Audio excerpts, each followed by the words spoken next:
Hey, hi everyone, and welcome to our session on the importance of quality respite care. We're really excited to talk about the Respite Care Certificate Program.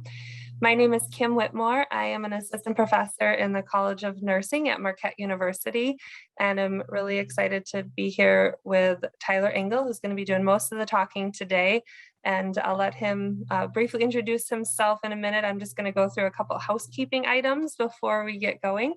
So as a reminder, if you would like Spanish translation, please click on the globe at the bottom of your Zoom screen. And I'm hearing some feedback. There we go. So please make sure we're muted in the background. Thank you. So again, if you would like Spanish translation, click on the globe at the bottom of your Zoom screen and select Spanish interpretation. If you have a question, you may ask your question in Spanish and the interpreter will interpret it in English once you've asked your question. I'll be helping to monitor the chat for questions and really encourage you to post questions or comments at any time if you have them. And then lastly, if you are applying for continuing education credits, please make sure that your full name is displayed on the Zoom screen so that you can get credit for those. So without further ado, I'm going to pass it off to Tyler so he can introduce himself and get us started. Go on, Tyler. All right. Hey, I'm Tyler Engel. I'm here to present on the importance of quality respite care and the respite care certificate training program from a self-advocate's point of view, and kind of a little bit of a review for that with Kim Whitmore. So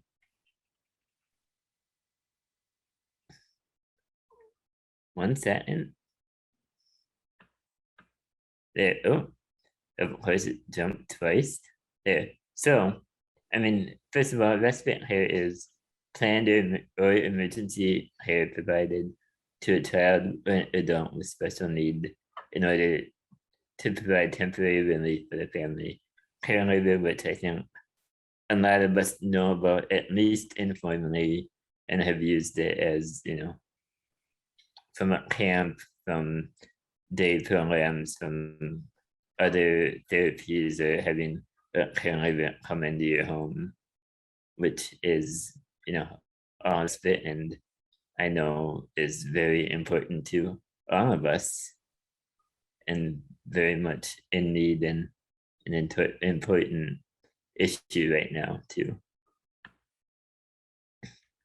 And I know most, we all have had to deal with hiring people, but there's some very important things to look for when you're hiring a quality respite provider. You need to trust them. They need to be reliable in order to make sure they show up and do what they need to do to take care of you. The family caregiver needs to be comfortable with that, otherwise they won't have really a true break if they're worried about the person they take care of not getting what they need during that time. Care recipients need to be comfortable with that, otherwise it's just more stressful for the care recipient and not being able to get a break either. Respite care providers should also be able to help the care recipient grow and experience and do things that they wouldn't normally be able to do in the day-to-day life. So it's kind of a nice break for us in that way too. And as we all know, there's not enough respite care providers, respite care providers or caregivers. There is very little training out there besides a few programs like the Respite Care Certificate program. And really not many people know about respite care or what it is or how to get involved in it, which hopefully will be growing awareness through this and future work of this project. So the Respite Care Certificate Program is one of only a few training programs for respite care providers. It's free. It's a free 10-course program developed by the Respite Care Association of Wisconsin. It's an entry-level training program for providers, and it gives you an opportunity to be added onto a statewide list as a respite provider, where people can contact you to receive respite.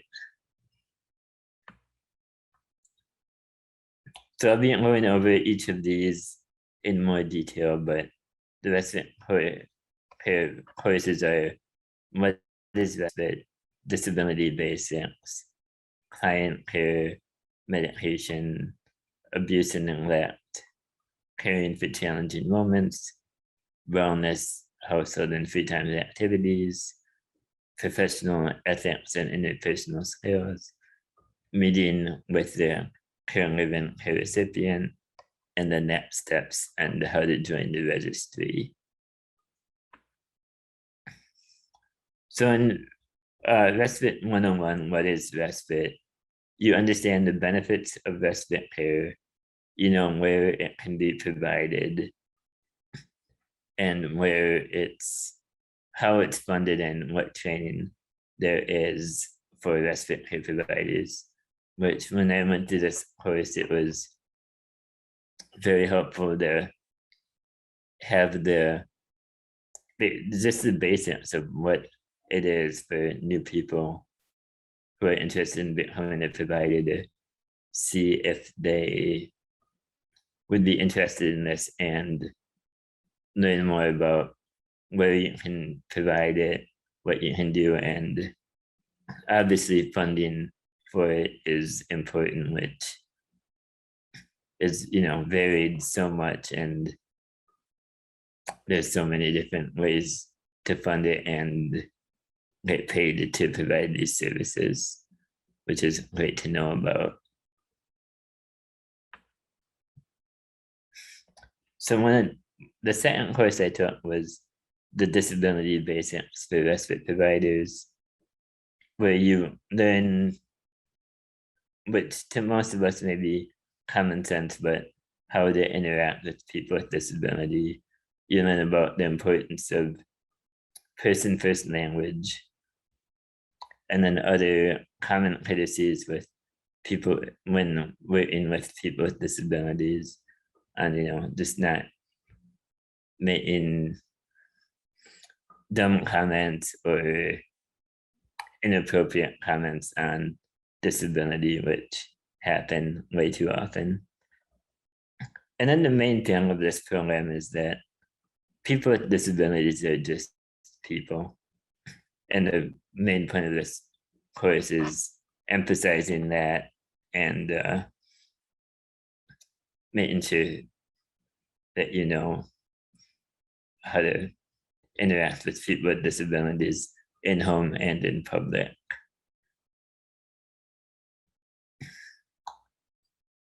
So the next one is client care for respite providers, where you state the difference between supporting that caregivers, supporting that care recipient in their activities of life, and controlling the care recipient. So it's all about making sure the respite provider knows to assist with it, and let the care recipient or person with a disability be leading all of the activities, and making sure that they're not just doing it without any input, because that's no good for either end of the party.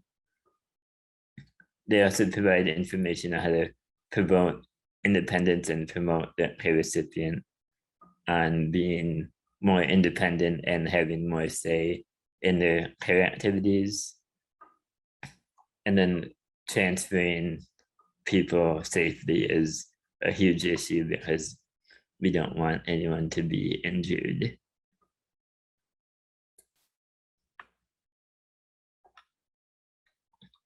And the next course, they talk about medication administration, we learn how to administer medications and the importance of logging medications and reporting back to the either client's family or the agency to make sure that everything is in order and medications are not missed or overdosed or anything like that. You also have to, in the next course, you learn about abuse and neglect of respite for respite providers. You have to take a mandated reporting course in order to become a provider, which is important to make sure that no one in the household is being abused, and making sure that if it is, you know what the proper steps are in order to stop that from happening.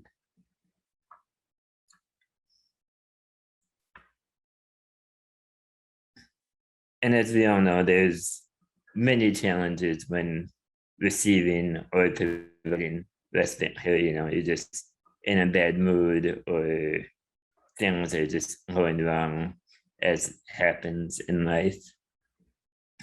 So you learn about what they call the energy wave of, you know, it building up, peaking, and then coming back down. You know, they teach you about the reasoning behind these behaviors and how to respond to them, which is pretty important in day-to-day life as a respite provider, just learning. And it also helps the care recipient respond and maybe lessen any behavioral issues that happen, which is better for everyone all around.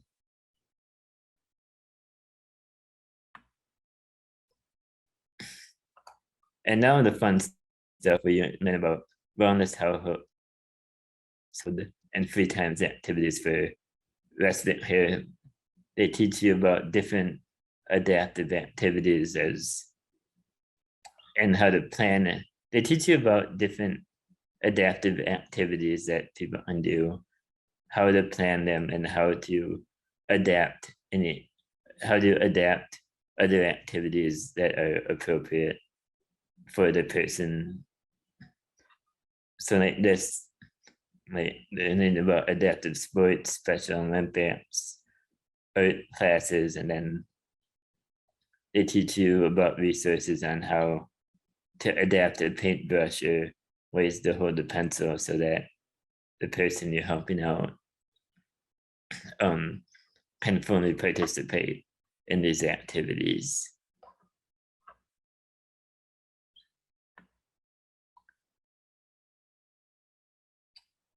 So they also teach you about professional ethics and interpersonal skills.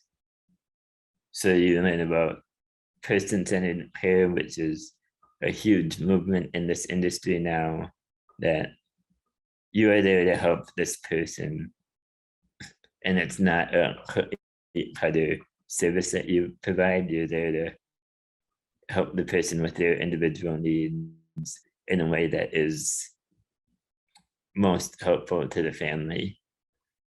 You learn how to resolve conflicts, which will always come up, and you have to know how to be prepared in case of an emergency.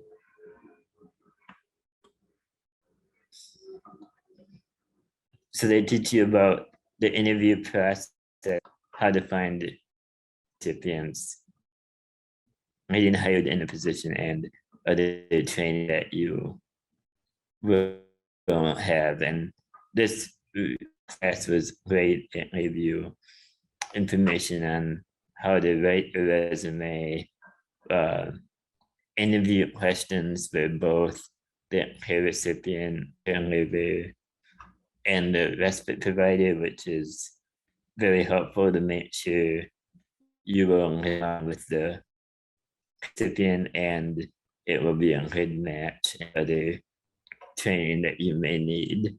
just so there's at least as few surprises as possible when starting a new position as a respite provider. So then finally they teach you how to join the Wisconsin registry. You can choose if you want to work with children, adults, elderly in the home or in a facility or a center. They teach you how to create a resume and how to advertise your services beyond just the registry, which is very helpful if you're looking to get into this field of work.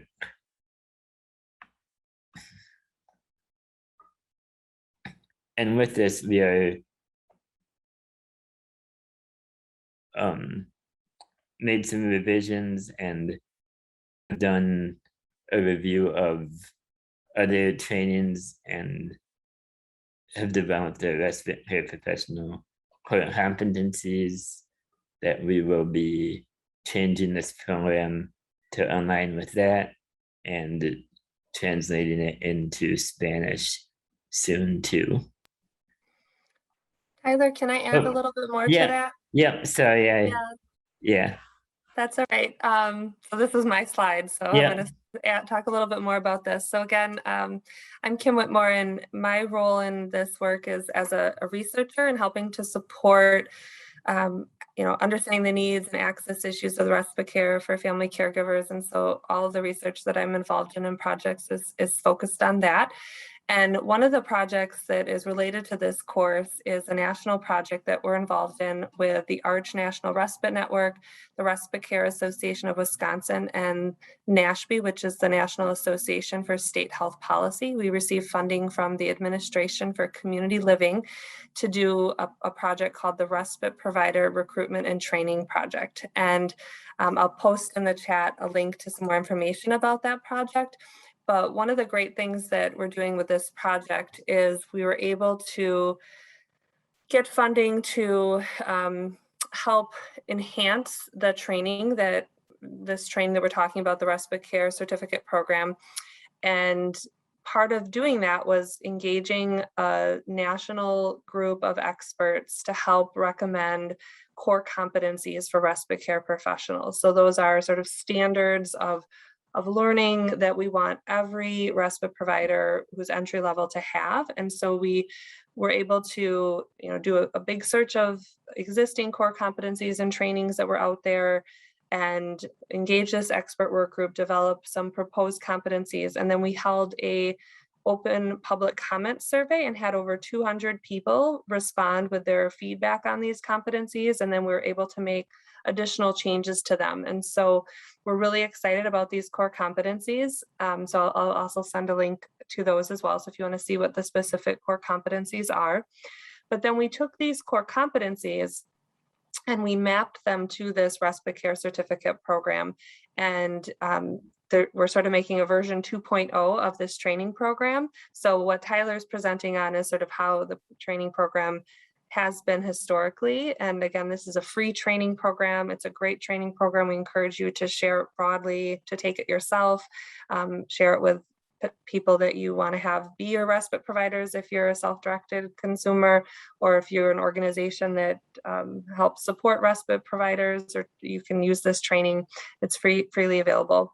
But with the revised version of this, which we hope to have launched in the next couple of months, it's going to be more intentionally aligned around these core competencies. So it's going to have a lot of that same content, but some additional content as well to make sure that it's really achieving these core competencies. And then we also, which is really exciting, as a part of the grant, are going to be working with 11 different states across the country to pilot this training in their state. So right now this is, though it's open to anyone to take, it's really a Wisconsin training. And we're going to be working with other states to adapt this training slightly to be specific to their state requirements. And it's going to be piloted and tested in 11 different states over the next year and a half. So we're really excited about that. And then, as Tyler mentioned, a really great piece of this as well with having this funding is being able to translate this all into Spanish. And so that work is happening as well. So hoping to have a Spanish version of this available soon. And again, encourage you to check out the training and stay tuned for more information on sort of the new and improved version 2.0 of this training. So I'll pass it back to Tyler. Yeah, so that's really exciting to have this updated and backed a little bit more with evidence from our experts. So I mean, there's, many reasons to become a respite provider. You get to help people.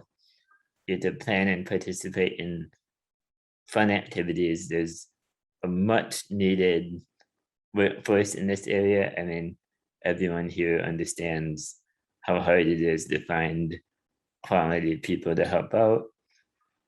And it's a great career path with many potential opportunities to grow. And we have been talking more and more about having other people with disabilities as respite providers. I think this is a untapped market and the support system that is out there where we can, help other people with disabilities as becoming a respite provider for them. So you can learn more about the Respite Care Certificate Program on the Respite Care Association of Wisconsin website here. And can you throw a link in the chat for that? Yep, I already put it there. Awesome, thank you. And yeah, thank you. And if you have any questions, feel free to unmute and talk or put it in the chat, or you can always email us at these email addresses.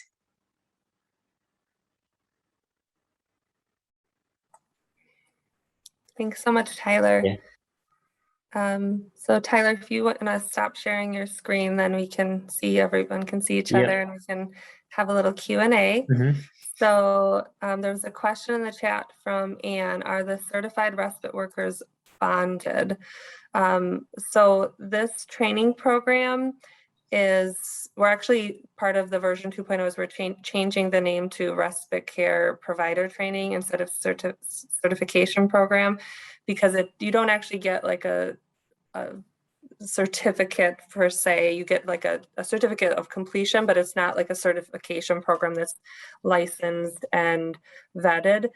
There's no like endorsement of people who have this training. So there's, from a liability perspective, people who take this training are eligible to be on the Wisconsin Respite Registry as respite providers, but as far as the vetting of those people on the registry, that isn't part of this training. There's not a licensing or a certification officially through the state for that, for these respite providers who take this training. So hopefully that answers your question. If not, feel free to unmute and we can chat some more.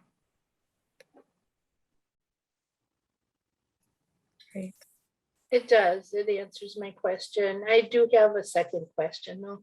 Great. For individuals that have extreme behaviors or medical conditions, is there any special training available for them? Yeah, that's a great question. So the training program that we talked about today is really sort of entry level, basic kind of respite care 101 training, but there are resources available through the Respite Care Association of Wisconsin. If you want or need additional training on, for example, more intensive training on helping to support people with behavioral challenges, or if you have someone with medical needs, that they will help pay for that additional training and help you find that. So really encourage you, if you're not familiar with the Respite Care Association of Wisconsin, they have so many incredible resources and supports for family caregivers, for respite agencies, as well as people interested in being respite providers or needing respite care providers. And I can post a link to their website in the chat as well, but they have some tuition programs where they will help pay for the courses if you need that additional training. But this training in particular is really sort of that baseline sort of entry level introduction content. Thank you. Yeah. Betty, Other questions? Betty, do you have a question? I see your hand is raised if you want to unmute yourself.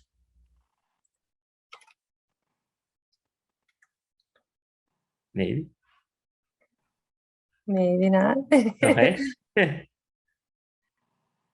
Great. Any other questions or comments? If she's Also- on the phone, just to star 6, it'll toggle on and off from mute, unmute. Oh, okay. I'm not sure Betty, it says iPhone, so. yeah, Betty, if you still have a question and you want to unmute the chat, you have to hit star 6. We'll give her just a minute. Other questions or comments? Also, curious to hear from this group. Have you heard of this training program? Have you taken the training program? Just kind of wondering if this is new information and if you're interested in learning more about this. So Betty, I see your hand is up again. So if you want I to. have a question, Kim, the sector. Yeah. Great. Hi, Hector. Hola, Hector. Hi. This is a great session. So could you, I have some Latinos are, or families are listening to the session. So my question is, what kind of facilities or what kind of accommodations will be for people who speak Spanish only in this training? Yeah, great question, Hector. So right now we're working on the translation of the training into Spanish. It's not currently in Spanish yet, but it's in process. And we hope to be able to have it available in Spanish soon. So stay tuned. I know that the Respite Care Association of Wisconsin is working to try to get a lot of their materials translated into Spanish and possibly some other languages as well to increase access. We know that is a huge area where we don't do a very good job across many services, but especially respite care, having training and resources and support available for people in Spanish. And so, Hector and I, we talk a lot about the need for there to be culturally and linguistically appropriate respite services. So I think the next step of, it's great to have this training in Spanish language, but I think there's also some need to look at it from a cultural lens to ensure, are there any additional content that we should be including to make this more culturally appropriate? So that's on the list of things to think about as well. Did that answer your question? Yeah, thank you. Thank you so much. Yeah, absolutely. Thank you. Other questions or comments from people? I did put the link to the Respite Care Association in the chat. So neither Tyler or I work for Respite Care Association of Wisconsin directly. We do some, we partner with them on projects and work with them on this as well, but we're not officially Respite Care Association of Wisconsin employees, but I'm sure they would be more than happy to talk to you, and the people that work there are incredible and really great at just, if you have a question or a need, if they don't know the answer, they will work to help figure that out with you. Mhm.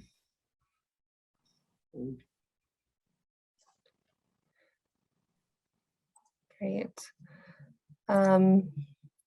Other questions, or Tyler, anything else you want to add? I know one of the things, Tyler, you mentioned was the idea, we talked a lot about promoting the idea of people with disabilities actually being respite providers. I'm wondering if you could talk a little bit more about that idea and if others have questions or comments about that. Yeah, I think it's just something that would be a great opportunity for people with disabilities to be able to provide support for each other in a more formal way, and only kind of do it informally on that anyway by sharing experiences and sharing resources that we have and anything else that we need. But I think there's a huge untapped potential on, people with disabilities actually providing formal respite care and, having a better understanding on how to help out other people with disabilities in a more efficient and formal way. Great. Anyone who's on the call have a comment or a question or thought about that concept? Has anyone who has a disability been providing respite or companion care to someone else?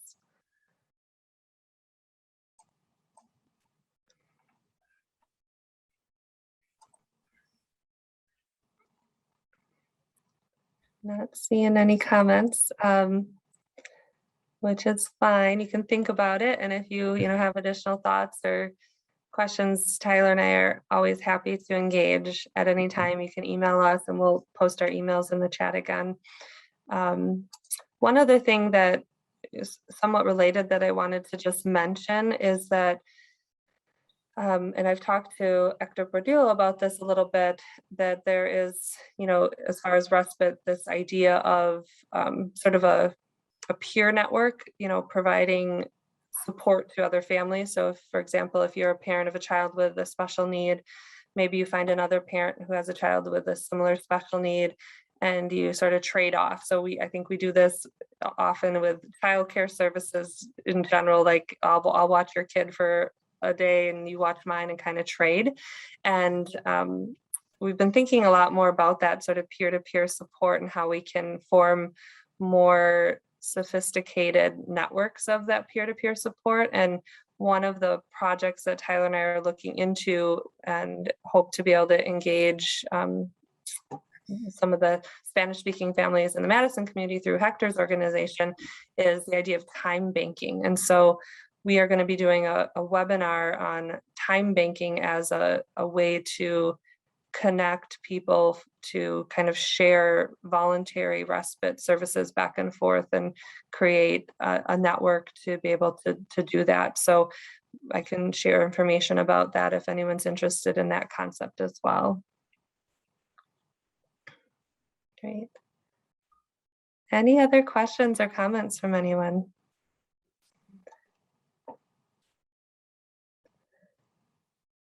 I'm curious, what has been your experience with respite training in the past? Have you been involved in any training? Have you received training? Are there other trainings out there that you've promoted with respite providers you work with?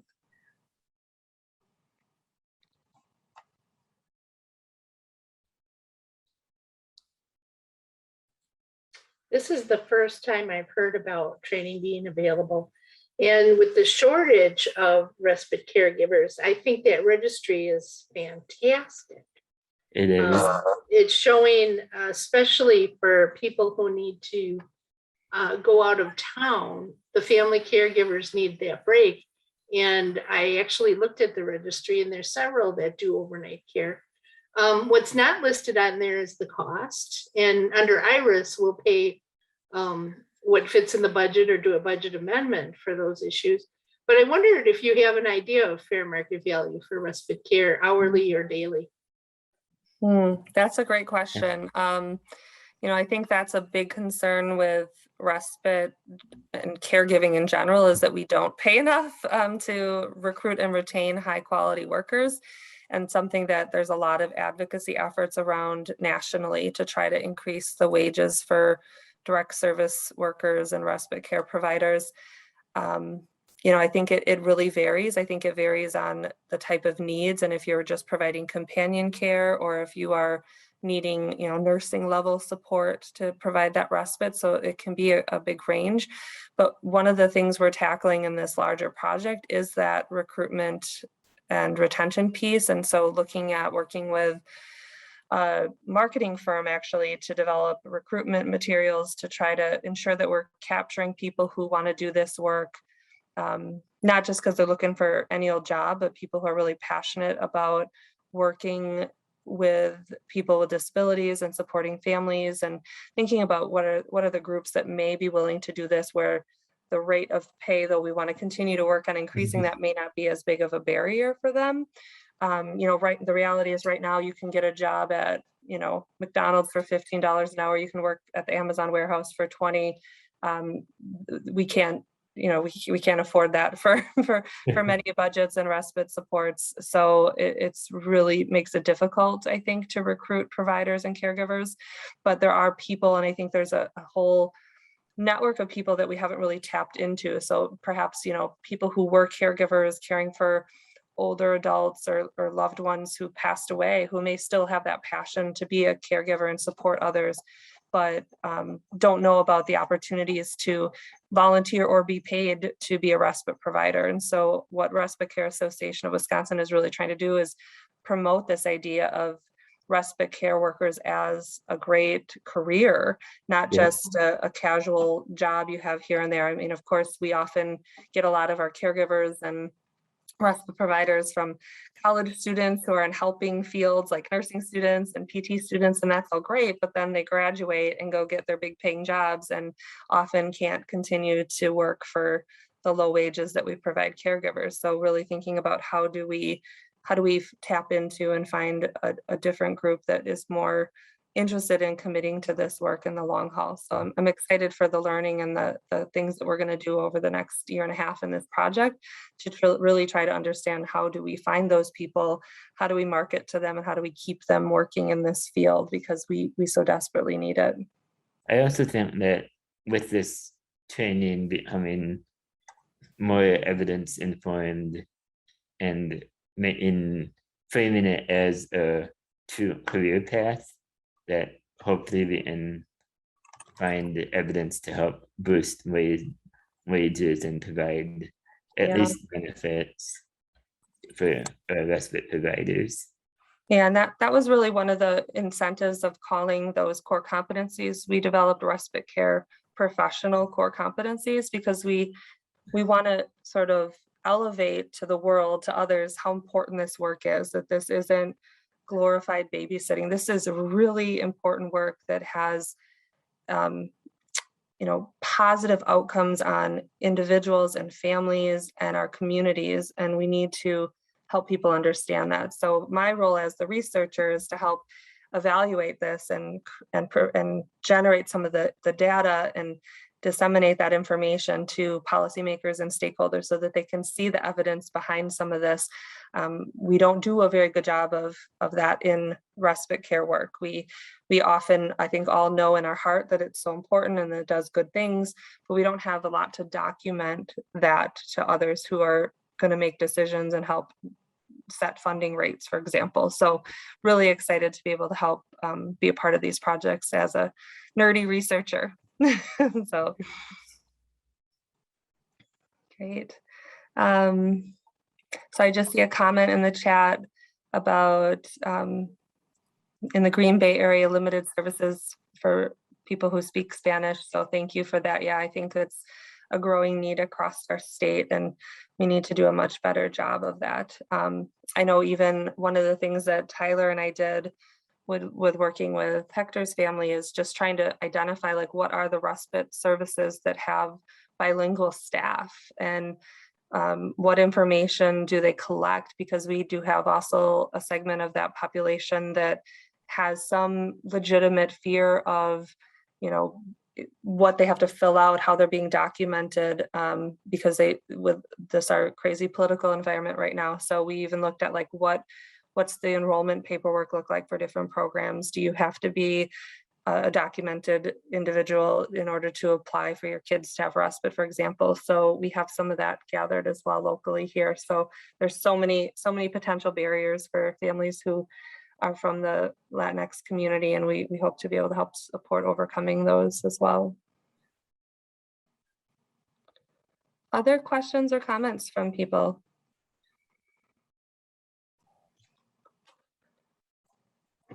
I'm going to just post in the chat real quick the direct link to the registry. And also, I know, Anne, you mentioned that you didn't hear about that and thought that was great. You looked at it. I agree. I think it's also a great place. You know, of course, we want to promote respite care, but even for just caregiving. I know a good friend of mine recently looked on the registry and reached out to a few people to help fill some caregiving vacancies she had and got really good response from that. So it's a good list of people who are willing to help, and everyone who's on the Wisconsin Respite Care Registry has gone through that respite training. So they have some basic knowledge in these areas that Tyler just talked about. So we think that's important as well, that these aren't just random people who said, oh yeah, I'll help. They've actually spent the time to go through that training and are committed to this work. So hopefully a good core group of folks.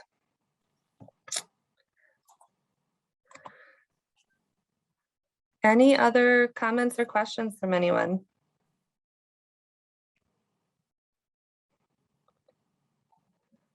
Okay. I do have one last thing that I just want to mention. I know one of the big concerns that many people have had because of the pandemic with respite care is, you know, how do I do that? How do I do that safely? How do I allow people to come and support me physically, or what are some of the virtual options? And another related project that we were involved in with the National Respite Network ARCH is developing guidelines on how to provide and receive respite care safely during the pandemic. We are working on getting the version 2.0 of that published. They're done and are waiting to get updated and formatted, but I'll post a link in the chat to the original guidance that was done. Again, there's a new version coming out soon with updated guidance with now that we have boosters and vaccines that weren't in that initial guidelines. And we also are publishing, again, hopefully very soon, a family-friendly version of that. The original guidelines are also available in Spanish, so encourage you to take a look at that. One of the nice things in those guidelines is there's a family decision guide. So really practical questions to talk through with your family about, you know, weighing those risks and benefits of, you know, do you feel safe receiving respite? What type of respite care? So really encourage you to take a look at those if you haven't heard about those COVID decision guidelines. Again, available in Spanish, and a newer updated version of that is coming out soon. It's just with the graphic person getting formatted really pretty. So hopefully we'll have that done soon. I see a hand up with someone on the phone. Again, if the person who raised their hand at 715 number, if you want to star 6 to unmute. Yep, this is MBE. Thanks for having me. You said that the guidelines are available. Are the guidelines available on a website or something? Yeah, I think, did you ask if they're available on a website? Yep. Yeah, so in the chat, Kim just posted the link to the guidelines if you're able to access that. Yeah, and if you're what yeah. is the website? Yeah, the website is archrespite.org. So it's ARCHRESPITE.org, and then you can find them from there. And again, if you have access, I know you're on the phone, so you can't see the chat, but you can reach out to us and find us in the conference program. We can send you any of this information too. Okay, thank you. Thanks for having me. Yeah, you're very welcome.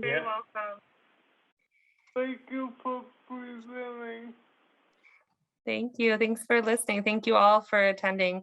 So I know we have a few more minutes in our session. So if people do have questions and want to stick around, you're welcome to stick around. But since we've sort of phased out a little bit of questions, we're happy to end early and give you a few extra minutes to get back to the exhibits. But again, Tyler and I will stick on, but for those of you who want to go, again, really appreciate you taking the time to join our presentation today, and feel free to reach out at any time. I'll stick our emails in the chat as well, so you have access to those.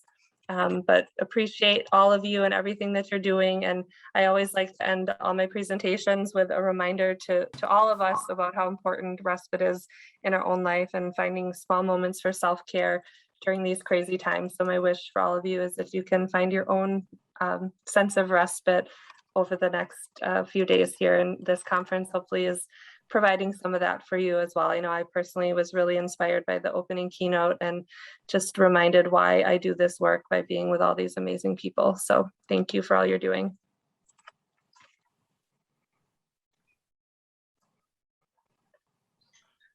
Kim? Hi, Yeah.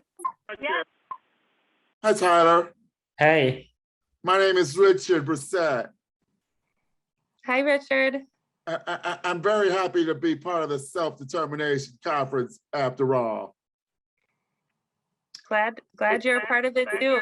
What do you do, Kim? I am a nursing professor. So I teach nursing students and I do research. And my research is focused on supporting families who have children with special healthcare needs. Is that true, Tyler?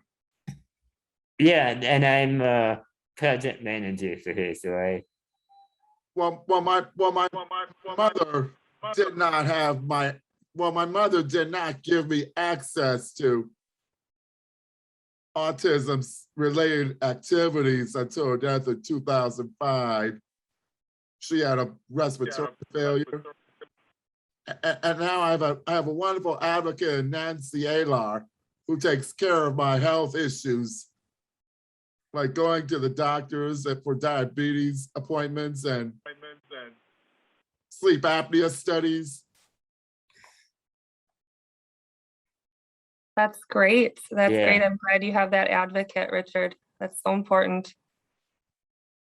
And Kim, this is Ramsey again.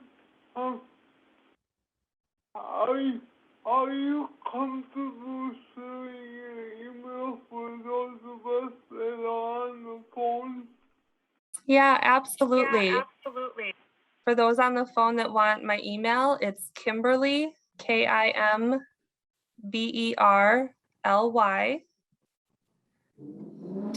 .Whitmore, WHITMORE at Marquette, which is MARQUETTE.edu.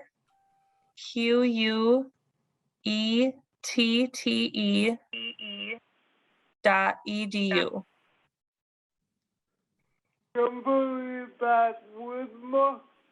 Yep, Kim. At Marquette.edu. Yep. Okay. Is Yep. there a survey for your session by chance? I'm sorry. Could you repeat that one more time? Sorry. Is there a survey for your session by chance? Is there a survey for our session? I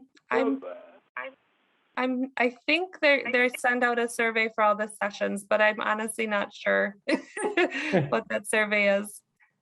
I think if you're registered for the conference, they'll send that out to you via email. I'll check it out because for people that were in continuing ed, they said the thought the survey at each session.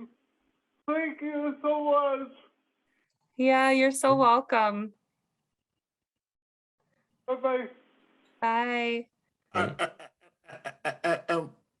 always take care of my I have a CPAP machine, Kim, where I always take good care of cleaning my masks daily and using my CPAP nicely and safely to produce positive sleep numbers. That's really great, Richard. That's so important for your health. Yes. Sleep is very important for my health. Yep, it's important for all our health, and I think I could use some more. Tyler. it is, yeah. Well, thank you for your time, guys. Yeah, thank you so much. Hi, Marilee. Hello, How are you? good, how are you? I'm good. Hi, Cheryl.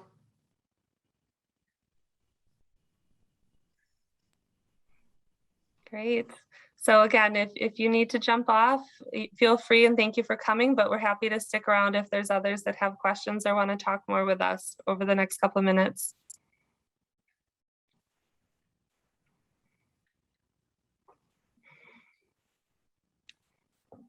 Tyler, anything else you want to share? Not off the top of my head. I mean, I just love having this conversation with everyone. I think we both gain a lot more from it. So love to hear your thoughts or questions. Yeah, great. And also, you know, if you guys have ideas too, you know, Tyler and I, you know, we work on a lot of different research related projects in this area and are always looking for what matters most to people that are in the world. It means a lot to me that I have Tyler on my team as someone who has lived experience, and I have a lot of friends who have disabilities and have worked as a nurse with families of children with special health care needs for longer than I care to admit.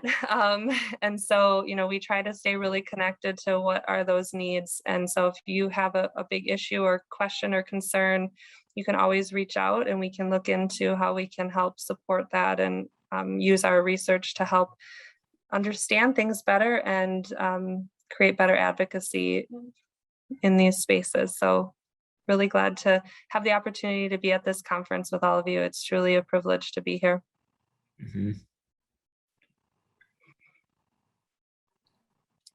Great. Well, if there are no more questions, I think we probably could end this session. Gary, is that okay? Or should we keep it open for another 5 minutes? Gary's our tech moderator. No, that's fine. No, that's fine. You can, Okay, great. I'll stop the recording and we can leave it open if you want. Otherwise, I'll just end it for all. That's Okay, everybody sounds has more good. time to do other stuff.